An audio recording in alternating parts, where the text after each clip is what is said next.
Okay, so the question we are all interested in, of course, is how does consciousness arise? Now, there are a number of neurobiological theories of consciousness. However, they are all neural correlate of consciousness theories. These theories are not constructive. I'm a computer scientist, and these theories are not sufficiently detailed enough to create machine consciousness. So here's my theory.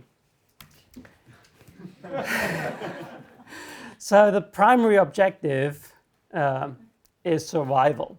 So the body behaves in a way that is reasonable for the environment. And of course, the body is controlled by the brain. So the primary objective is survival. Now, of course, sometimes we seem to be on autopilot. We seem to do things automatically, whereas at other times we attend to certain things. So while we drive home from work, we are not conscious of the task of driving, but instead the mind might wander off to solve complicated mathematical problems, right? And then something happens and we focus back on the immediate task of driving home. To me, autopilot is actually the normal mode of operation. And on top of that, as an add-on, we have communication. So an organism capable of communicating with peers, of course, needs to observe what the body is doing. And we obviously can communicate using various methods. We can use language, sign language, we can draw a painting, we can write something on a piece of paper, on a note, hand it to somebody. Now, this communication center is equivalent to the homunculus. It perceives, which is a bad word, but rather processes either external or internal events. It is observing what the organism is doing. So an organism without consciousness is perfectly fit to survive and reproduce. However, consciousness, in other words, the communication center, provides an evolutionary advantage. So it's an add-on. So this little person that appears to sit inside our minds is really the communication center, observing and taking notes of what has happened.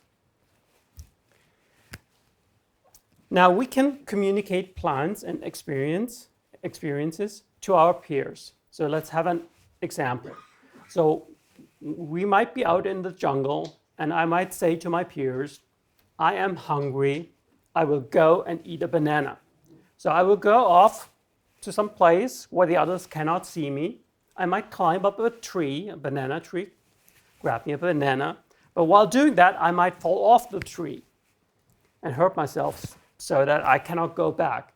So in this case, of course, my peers know where I've gone to and then can come and look for me. So that might be important in the case of accident. Here's the evolutionary advantage. Or I might go into the woods and see this. So then I run back to camp and say to everyone, I've seen a tiger approaching the camp. Again, evolutionary advantage. Now, where's the evidence? What evidence do we have for this kind of view?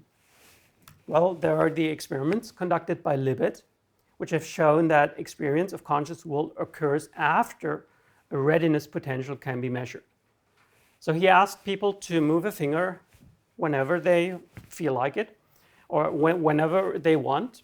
And what he was able to measure was that he could measure a readiness potential some 530 milliseconds before the finger actually moved, and some 200 milliseconds before the person was aware of wanting to move the finger, and some 90 milliseconds the person was aware of moving.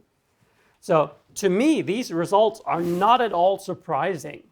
Actually, that's what you would expect it to be like, because consciousness requires a certain amount of computation.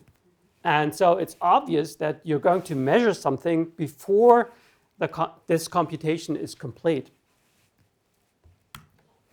According to Wegner, the experience of will is merely a feeling that occurs to a person. And conscious will is an experience, not a cause. So I fully agree with this view. A small time window, some 30 seconds prior to an action exists, and relevant thoughts must appear in this time window if the action is to be felt as willed.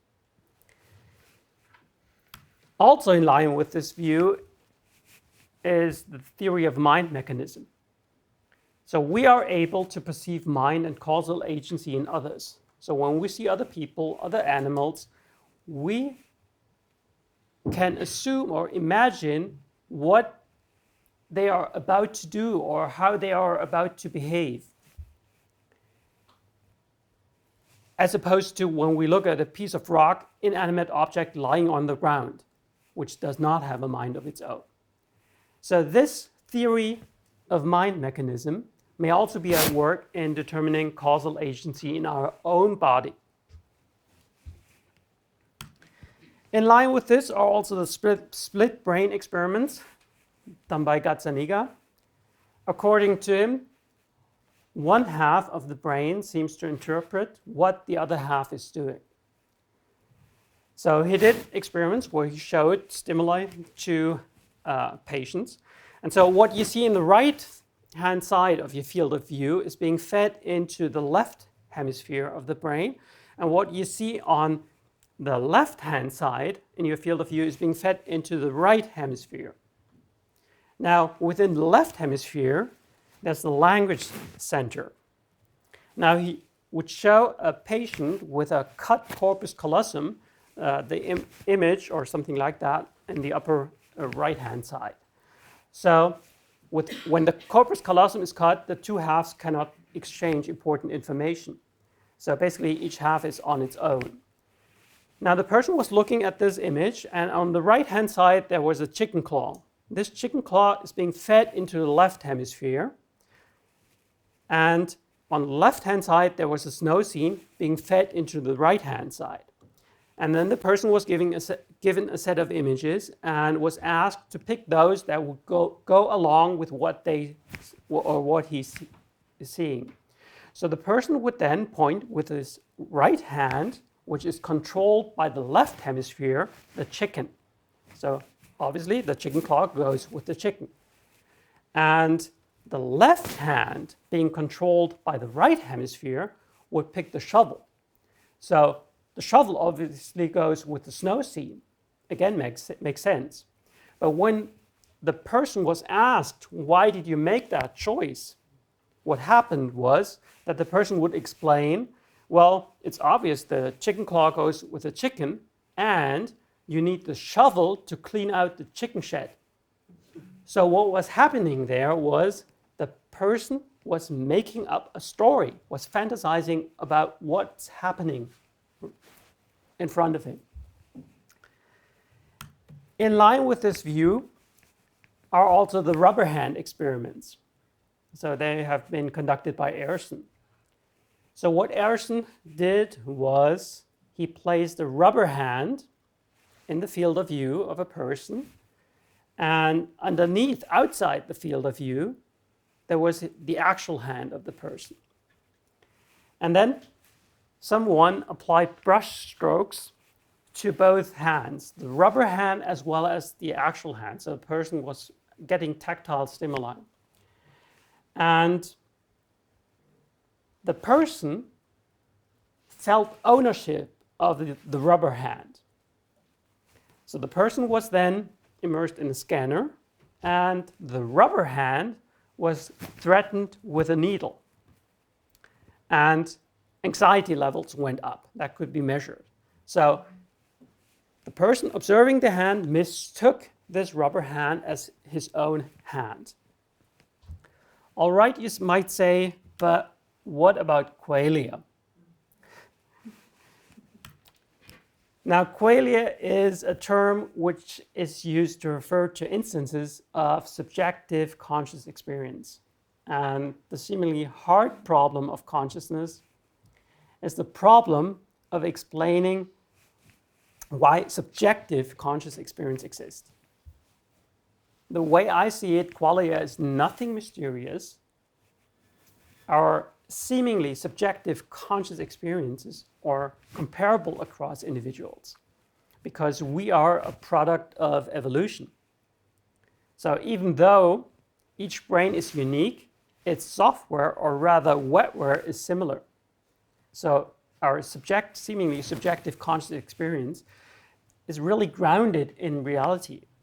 So to me, there is no hard problem of consciousness. And if you look at it like that, all problems that one might have go away. So let's have a look at color. I've done a lot of research on color constancy. So I will argue color perception is comparable across individuals. We all, with some exceptions, have three kinds of receptors for color vision in the retina. Three kinds of cones which absorb the light in the red, green, and blue parts of the spectrum.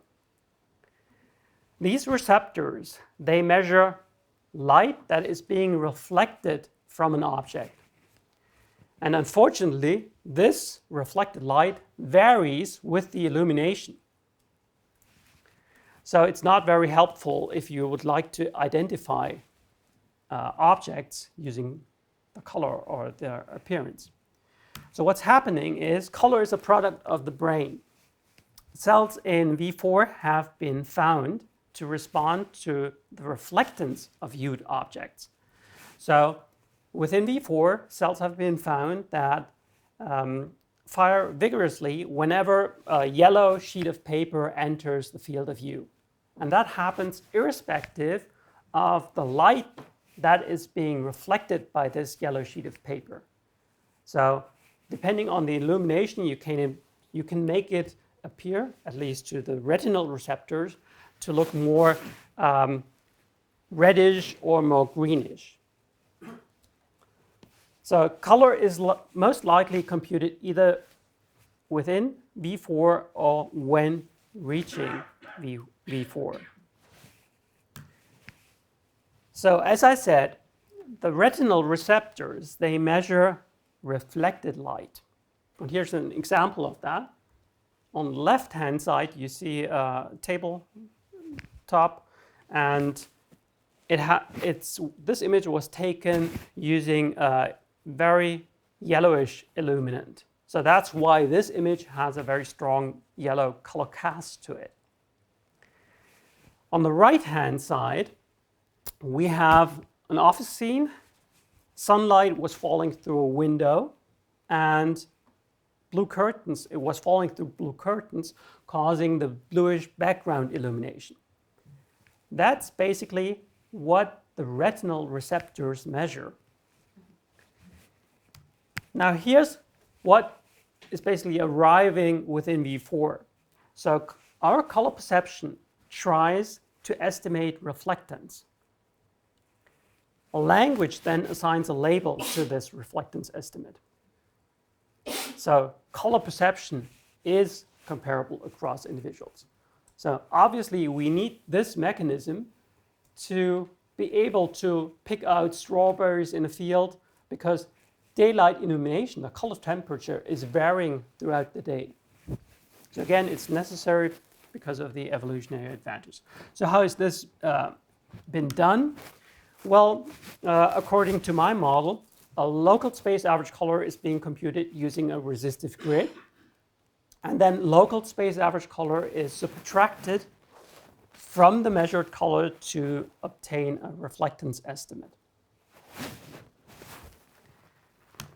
So now the question is, why do we experience the world as we do? Let's have a look at visual experience. Perception works exactly as expected. We can name things that we see. We attach labels to objects. When we bring visual stimuli in front of our eyes, we react to it. Now, we seem to have a single screen view. And it might be surprising because we have two eyes in theory, you could think, well, one eye could be looking at one object, the other eye could be looking someplace else, and that would be a way to process data. Actually, our eyes are constantly hopping around doing saccades and looking at different aspects of the scene, but we perceive it as a single screen view. So that's because we speak about things relative to the head. It would be difficult to communicate with other people if we were looking at one thing with one eye and another thing with the other. Same thing with auditory experience. So we are able to identify things that we hear, again, language-based. And also the individual words are a product of the brain. It's not really there when you just measure signals using a microphone. So we can recognize auditory stimuli and then react to them. So who else is conscious? According to this view, the cat is conscious. But what about the butterfly?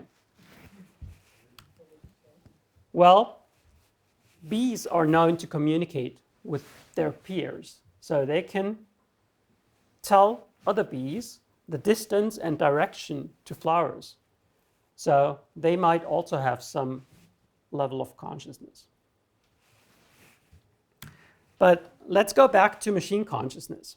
Suppose we are able to create a robot, humanoid or otherwise, that is able to move around in its environment. And we can add a communication system on top of this robot that will communicate future plans as well as important events that have happened in the past. And I'm arguing that such a robot will be indistinguishable from a conscious being. It will not have feelings, but it will be conscious. So we take the robot, we add a conscious communication system capable of learning. That's a very important aspect of it, with a feedback loop, and that will be a conscious being. So what do we need for this? The robot, of course, needs memory for intentions or plans. Actions have to be stored, so where, when, and what did I do? We need to store percepts as well as internal as well as external. So where, when, and what happened has to be stored. And on top of that, we can place a communication system to communicate plans, actions, and percepts to others. And this will be a conscious entity exactly in the same way as a conscious human being. So basically, here's the model again. So we basically have the control system, our unconscious mind, with a memory where several tasks or how we do things are stored. As input, we receive percepts, and plans are being generated, which are then turned into actions. That's on the one hand. On the other hand, we have the communication system, our conscious mind, which is generating a train of thought and using percepts, plans, and actions, which have been stored in memory via an attention mechanism, and is feeding this train of thought into the system again, into the plans, where it's again looking at it, the communication system. So that's where the feedback loop is. So to conclude, consciousness is nothing mysterious. It's not any more powerful than a computer. It's simply the communication center perceiving, or rather processing, external or internal events. So we simply have learned to say I and to explain what our body or brain is doing. So according to this theory, an assembly in the brain is in charge of consciousness. And the job of this assembly is simply to analyze what the body experiences, to keep a record of it, and to explain it to our peers. Thank you.